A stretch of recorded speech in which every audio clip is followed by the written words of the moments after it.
जय हिंद प्यारे बच्चों। चलिए आज हम देखेंगे कारक पढ़ेंगे और बहुत ही बेहतरीन तरह से आपको संज्ञा पढ़ा दिया गया है, सर्वनाम पढ़ा दिया गया है। ये दो चैप्टर आपको पढ़ा दिया गया है प्यारे बच्चों। यदि आप वो दोनों वीडियो को नहीं देखे हैं तो इस वीडियो को देखने के बाद आप उस दोनों वीडियो को जरूर देख लीजिएगा। प्यारे बच्चों, यहाँ पे सारा प्रश्न आपको सारा चैप्टर और प्रश्न है ना उसी प्रकार से कराया जाएगा जिस प्रकार से बोर्ड एग्जाम में आपका पूछा जाता है ना। ज्यादा होशियार बनने की कोई जरूरत नहीं है। चलिए उतना ही पढ़िए जितना कि आपके बोर्ड एग्जाम में काम दे, है ना। चलिए कारक कारक पढ़ेंगे और कोई ऐसे लोग होंगे जो पूछेंगे भैया कारक का परिभाषा बता दीजिए, है ना। कारक का परिभाषा बता दीजिए तो फलना ढिकाना चिलना, है ना। तो फिर बच्चों क्यों उन सभी चीजों के आप जो है उन सभी चीजों के पीछे पड़े हुए हैं। जो आपके बोर्ड एग्जाम में पूछा जाता है उसी चीजों को आप पढ़ें, है ना। मेरी हमारी बातें आपको समझ आ रही होगी, है ना। तो पूछा जाता है आपके बोर्ड एग्जाम में, आप जाकर उल्टाइएगा क्वेश्चन बैंक और पूछा जाता है कि कारक कितने प्रकार के होते हैं। ये बोर्ड एग्जाम में प्रश्न बनता है प्यारे बच्चों, ना कि ये प्रश्न बनता है कि कारक का परिभाषा अगर पूछा जाता है तो विशेषण का परिभाषा पूछा जाता है प्यारे बच्चों। जाकर आप जो है क्या कीजिए, जाकर आप क्वेश्चन बैंक को उठाइए, देखिए इस साल भी 2024 में भी वो क्वेश्चन पूछा गया, विशेषण का परिभाषा पूछा गया है। देख लीजिए जाके, विशेषण विशेष का परिभाषा पूछा गया है, जाकर आप देख सकते हैं। कारक का परिभाषा नहीं पूछा गया, फिर प्यारे बच्चों कभी नहीं पूछेगा आपसे। पूछा जाता है कि कारक कितने प्रकार के होते हैं। तो प्यारे बच्चों कारक कितने प्रकार के होते हैं तो आपको याद होना चाहिए, कारक जो होता है वो 8 प्रकार का होता है। कितना होता है? 8 प्रकार का। आप पूछे कारक मुख्य कितने प्रकार के होते हैं तो 6 प्रकार, ठीक है। और कुल पूछे कारक के कुल कितने प्रकार हैं तो कुल जो है 8 प्रकार है प्यारे बच्चों। याद रखिए कुल आपका कितना है तो कुल 8 प्रकार के होते हैं। पहला आपका होता है प्यारे बच्चों कर्ता कारक। पहला होता है बउआ कर्ता कारक, पहला होता है बउआ आपका कर्ता कारक। दूसरा होता है आपका कर्म कारक। पहला कर्ता कारक, दूसरा कर्म कारक, तीसरा होता है कर्ण कारक। देखते जाइएगा, ठीक है। सभी को जितना आपका कारक है सभी को बहुत ही बेहतरीन तरह से आपको समझाया जाएगा। सिर्फ बोर्ड पे लिख देने से नहीं होता है प्यारे बच्चों, है ना। जब तक आपको समझ नहीं आएगा तब तक यहाँ आपको समझाया जाएगा, ठीक है। वीडियो भले ही लंबा क्यों ना हो जाए। पहला आपका होता है कर्ता कारक, दूसरा होता है कर्म कारक, तीसरा होता है कर्ण कारक, चौथा होता है संप्रदान कारक, पांचवा होता है अपादान कारक, छठा होता है संबंध कारक, सातवां होता है अधिकरण कारक और आठवां होता है आपका संबोधन कारक।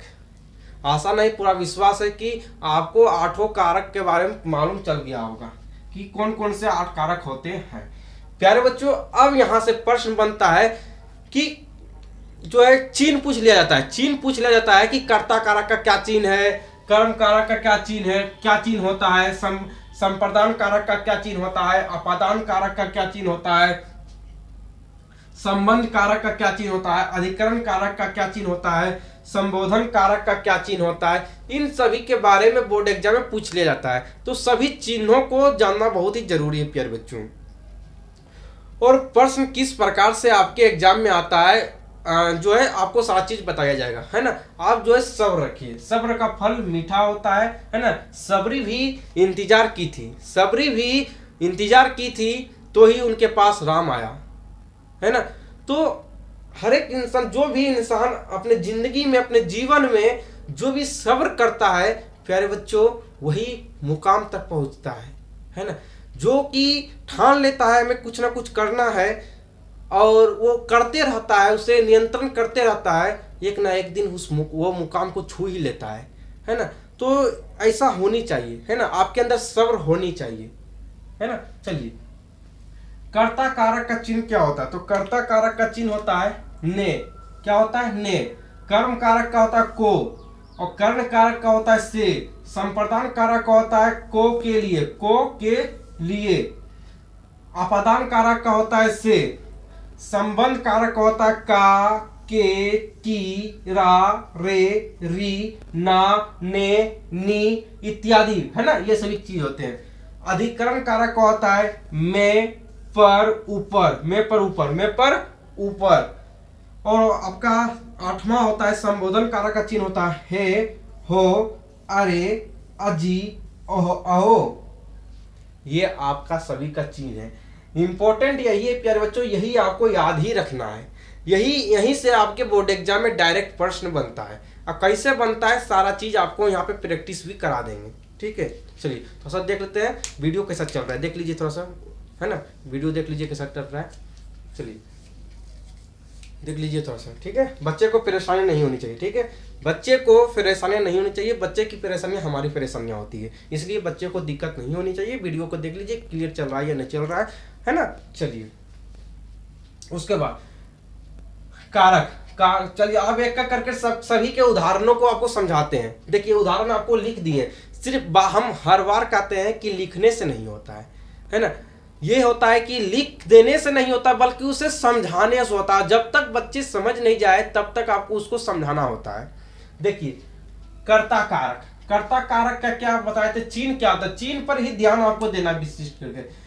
कर्ता कारक का चिन्ह क्या होता है, ने होता है। क्या होता है, ने। कर्ता कारक का चिन्ह क्या होता है, ने। तो देखिए राम ने रोटी खाया, राम ने रोटी खाया, यहाँ पे ने चिन्ह आया कि नहीं आया, ध्यान दीजिएगा, चिन्ह पर ध्यान दीजिएगा। तो राम ने रोटी खाया, तो चिन्ह ने आया कि नहीं आया।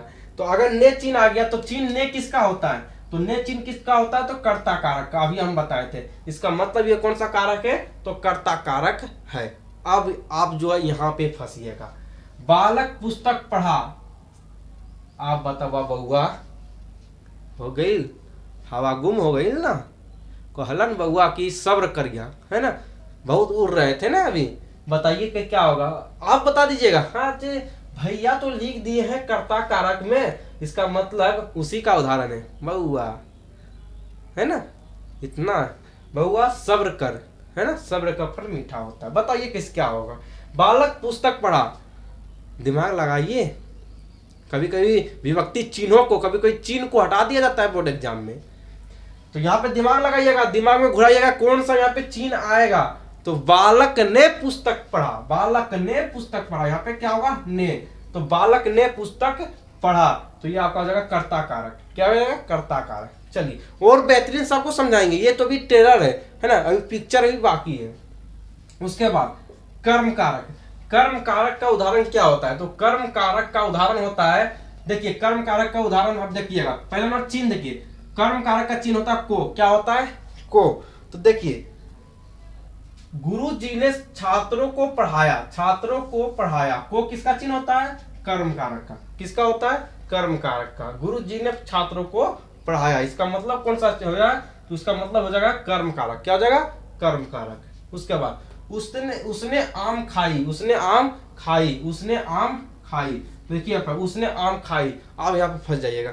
फिर यहाँ पे विभक्ति चिन्ह को हटा दिया गया है। आप तो दिमाग लगा रहे हैं कि कर्म कारक में लिख दिया गया है तो उसी का उदाहरण है। हाँ होगा, उसी का ही उदाहरण है, लेकिन कभी कभी बोर्ड एग्जाम में आपको फंसा दिया जाता है। चलिए सॉरी, चलिए अब आप बताइए इसमें। उसने आम को खाई, उसने आम को खाई, यहाँ पे क्या आ जाएगा, को। अब ये सही हो गया, उसने आम को खाई। चलिए ये आपका आ जाएगा कर्म कारक। उसके बाद तीसरा संप्रदान कारक का उदाहरण, संप्रदान कारक का उदाहरण। बच्चे पढ़ने स्कूल गया है, बच्चे पढ़ने स्कूल गया है।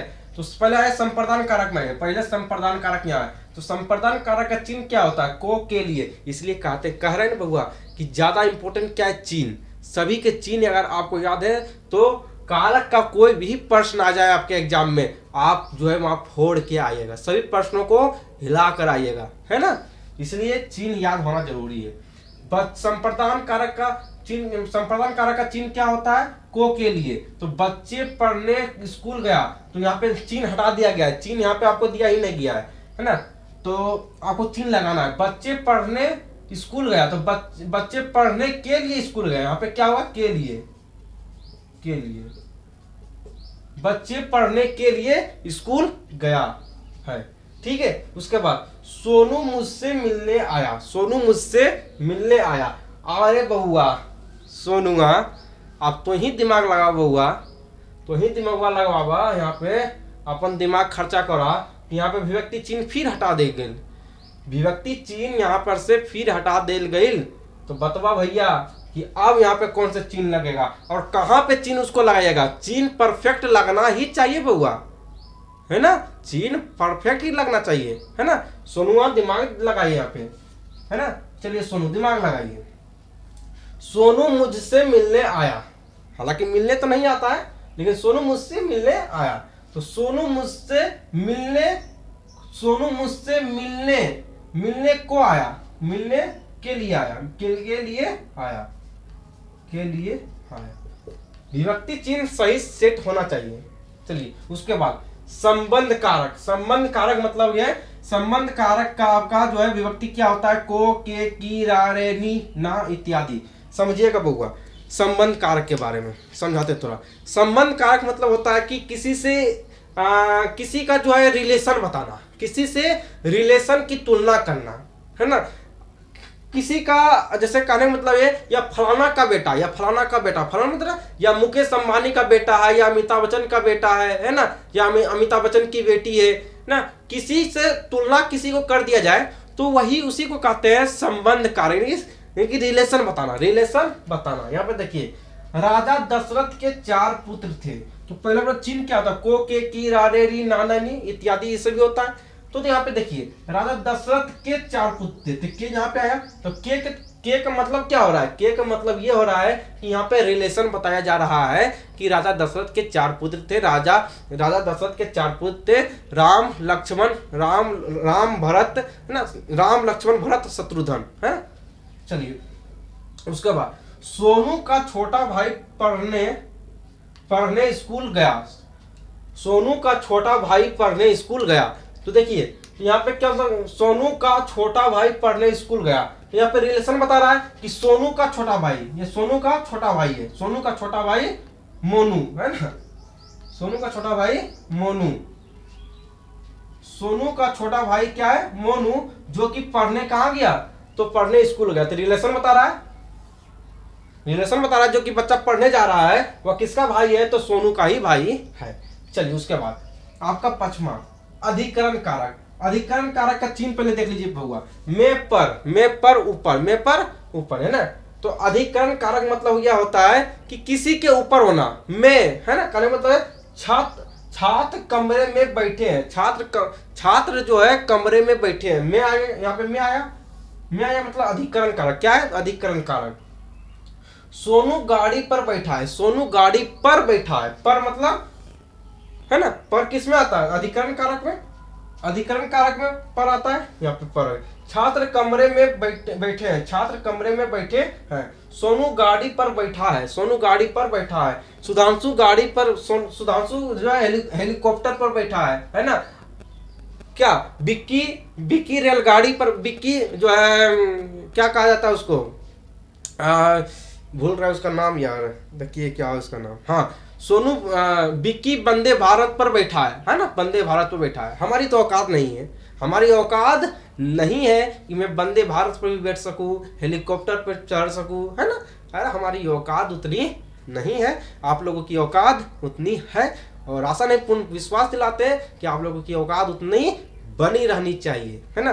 तालका मचाते रहिए बुआ, है ना, हिलाते रहिए, जबरदस्त, शानदार, जबरदस्त, जिंदाबाद, है ना। संबोधन कारक का उदाहरण, संबोधन कारक का उदाहरण क्या होता है, देखिए बउआ समझिएगा। संबोधन कारक का उदाहरण, जहां भी, जिस भी सेंटेंस में आपको इस प्रकार का चिन्ह दिख जाए, जिस भी सेंटेंस के पहले, जिस भी सेंटेंस में आपको इस प्रकार का चिन्ह दिख जाए, एक बूढ़ा, है ना, बुढ़वा वाला, है ना, बूढ़ा बाबा वाला लकड़ी, है ना, बूढ़ा बाबा वाला, यहाँ पे क्या होता है, वो अरहुआ, है ना, अरहुआ उसको कहा जाता है ना, बूढ़ा बाबा का अरहुआ। और नीचे में क्या, और नीचे में नहीं देखते हैं लगा रहता है, इतना प्रकार को घुरा के जो लगा दिया जाता है, आप देखे होंगे पुराना युग में ऐसा रहता है ना। इस प्रकार का आपको डंडा, उल्टा डंडा, यानी कि मान लीजिए उल्टा आई आपको लगा हुआ दिख जाए, इसका मतलब समझ जाइएगा कि वह संबोधन कारक का ही उदाहरण होगा बउआ। जैसे देखिए है प्रभु, है ना, एगो कुंजी अभी देखिए इंस्टाग्राम पर रील्स अभी जो है बहुत ज्यादा वायरल में चल रहा है ना, हे प्रभु, है दीनानाथ, है ना, ये क्या हो गया, है ना। तो वही है प्रभु, यहाँ पे देखिए, यहाँ पे चिन्ह लगा हुआ है कि नहीं लगा हुआ है, यहाँ पे इस प्रकार का चिन्ह लगा है, इसका मतलब कौन सा होगा, संबोधन कारक। उसके बाद अबे, यहाँ पे देखिए, यहाँ पे चिन्ह लगा हुआ है, इसका मतलब ये भी कौन सा कारक है, तो ये भी संबोधन कारक है। बउआ आपको हम समझा दिए, छो को समझा दिए। अब आप लोग कह रहे होंगे भैया गद्दारी अरे बउआ तोरा साथ गद्दारी करके का करबू हम हो हैं? तो हमार भाई बनी जा है भैया, तोरा से गद्दारी का करबू हम? गद्दारी ना करता तोरा से भैया, और तोरा से गद्दारी करके हम कहाँ जाए बउआ? हम दोनों की बताई इसलिए छोड़ दल, वो दोनों को हम इसलिए छोड़ दिए थे क्योंकि वो दोनों इम्पोर्टेंट है, ज्यादा प्रश्न इसी दोनों से आता है और कंफ्यूजन भी ज्यादा इसी में होता है। बहुत सारे बच्चे ये दोनों प्रश्न को अच्छी तरह से नहीं समझ पाते हैं। चलिए आज हम इस दोनों को इतना बेहतरीन से समझा देंगे कि अपने बच्चों को भी सिखा दोगे। चलिए प्यारे बच्चों, आज दिन के बाद उन सभी प्रश्नों में दिक्कत नहीं होगा। चलिए देखिए, करण कारक और अपादान कारक दोनों का अभिव्यक्ति चिन्ह जो होता है वह सेम होता है, यही कंफ्यूजन होता है होगा। दोनों का अभिव्यक्ति चिन्ह से होता है, से तो यार यहाँ पे अब आप इसको हम हटा देते हैं, ठीक है। करण कारक, कर्ण कारक दोनों को एक ही बार समझाएंगे, कर्ण कारक और अपादान कारक, कर्ण कारक और अपादान कारक दोनों का चिन्ह क्या होता है? वो से, दोनों का चिन्ह से होता है। देखिए आप समझने का प्रयास कीजिएगा बउआ, दो ही प्रश्न इसमें हर साल बनता है ना, बहुत ज्यादा फेमस में चलता है, वो समझाते हैं, समझने का प्रयास कीजिए। मान लिया जाए कि एक आम का वृक्ष है, मान लिया जाए कि ये आम का एक वृक्ष है,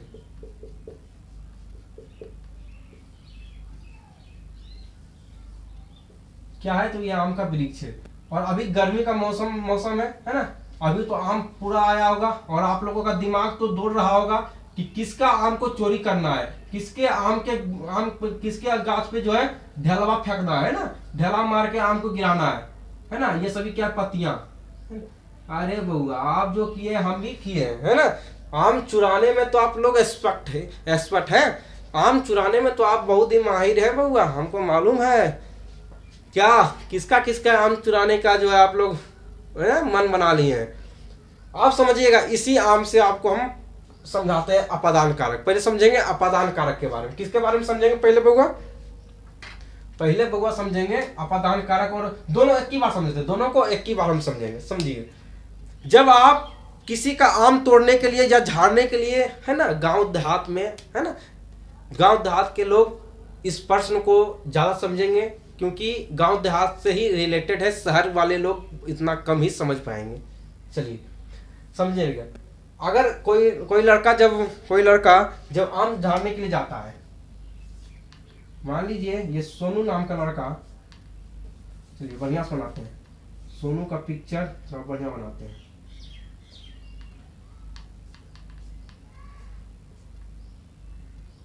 चलिए ये सोनू नाम का लड़का, ये सोनू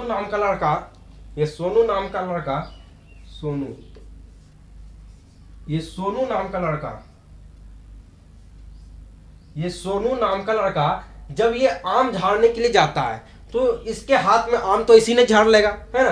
अगर यहाँ पे मान लीजिए कि बढ़िया समझिएगा, ठीक है, ये प्रश्न यहाँ से आज दिन के बाद आपका कंफ्यूजन नहीं रहेगा। देखिए यहाँ पे क्या है, सुधांशु, मान लीजिए ये सुधांशु है और ये सुधांशु आराम से सूता हुआ, मस्ती में सूता हुआ है ना, पूरा एयरफोन लगा लिया है, कान में एयरफोन लगा लिया है, गाना बजा रहा है और सो गया है ना, एकदम सो गया है, आम के नीचे सो गया है। और गछवा किसका है? इसी सुधांशु का ही गाछ है। किसका गाछ है? इस सुधांशु का ही गाछ है।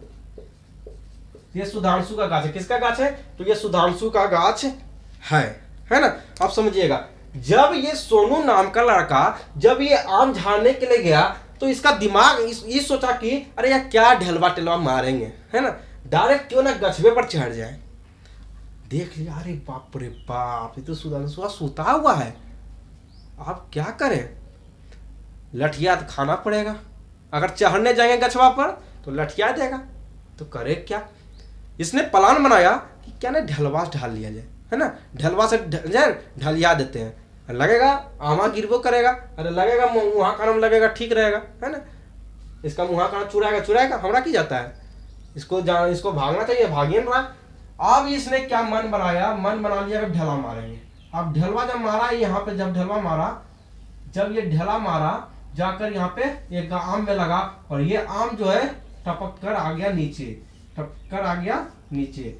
अब ये सोनू जो है क्या किया, ये सोनू जो है जब ये आम नीचे आया तो इसके साथ पत्ती भी नीचे आया। क्या आया, पत्ती भी जो है, पत्ती बहुत सारा पत्ती भी नीचे गिर गया, बहुत सारा पत्ती भी नीचे गिर गया, आम भी गिरा।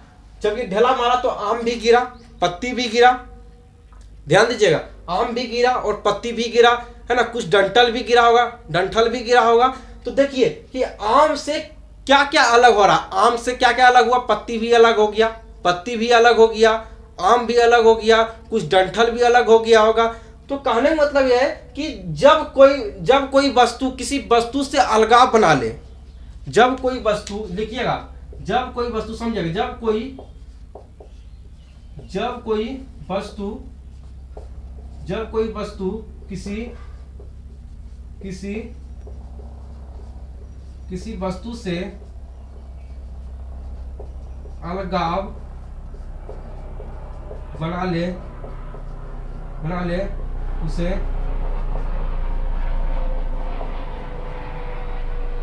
उसे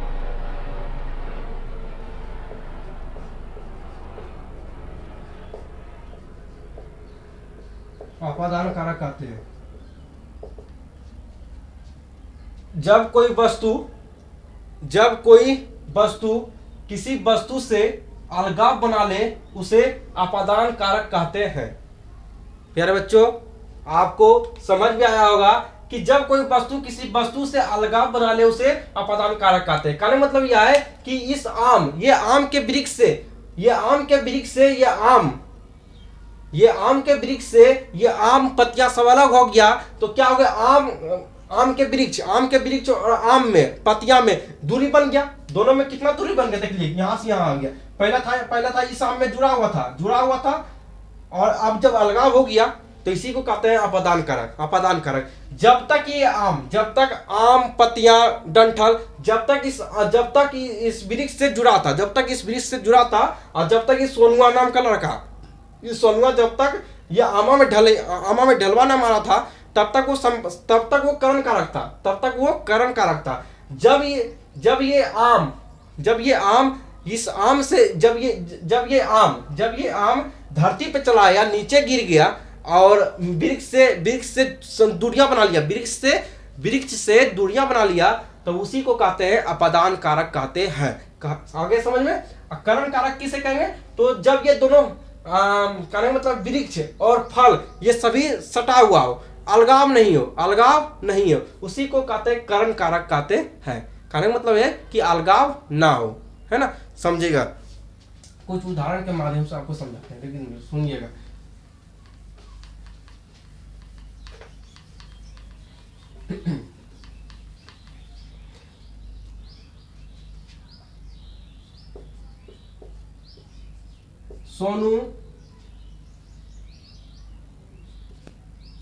सोनू कलम से पत्र लिखता है। अरे हमसे मस्ती कीजिए, है, लेकिन पढ़िए, है ना, पढ़ना भी जरूरी है ना, पढ़ना भी जरूरी है, कुछ बनना है तो पढ़ना भी जरूरी है। सोनू कलम से पत्र लिखता है, तो आपको यहाँ पे ध्यान दीजिएगा, सोनू कलम से पत्र लिखता है। तो सोनू और पत्र, मान लीजिए ये सोनू है, सोनू और पत्र,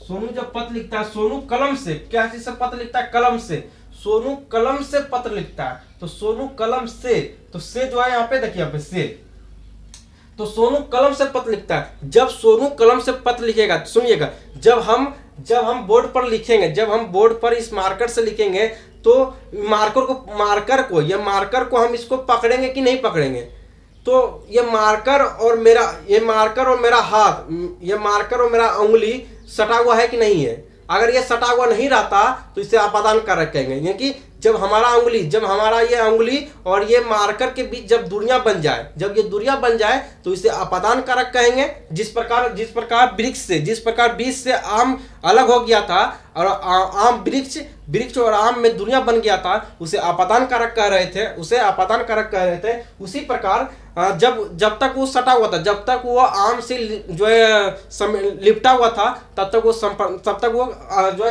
करण कारक था, है ना। अब कौन सा कारक हो गया, तो वो अपादान कारक। जब वो अलग हो गया तो वो अपादान कारक हो गया। तो ये कौन सा कारक होगा, तो करण कारक। क्यों करण कारक होगा, क्योंकि सोनू जो है कलम को पकड़ा हुआ, तो सोनू का उंगली और कलम में क्या है, तो दोनों में क्या बना है, दोनों में क्या बना है बउआ, तो दोनों सटा हुआ, दोनों एक दूसरे से सटा हुआ है। इसका मतलब ये क्या है, तो करण कारक होगा। कौन सा कारक होगा, तो करण कारक होगा, है ना। चलिए उसके बाद दूसरा एग्जाम्पल समझिए। उसके बाद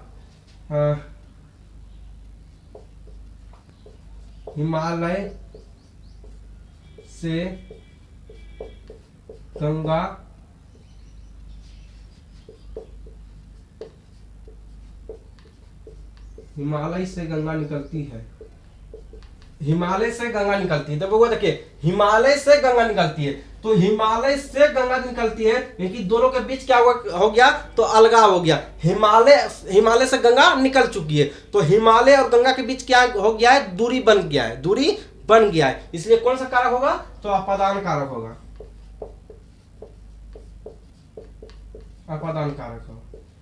चलिए बउआ, ये आपका चैप्टर समाप्त हो गया। जो है कारक का जो ये चैप्टर था, बहुत ही इंपॉर्टेंट चैप्टर था।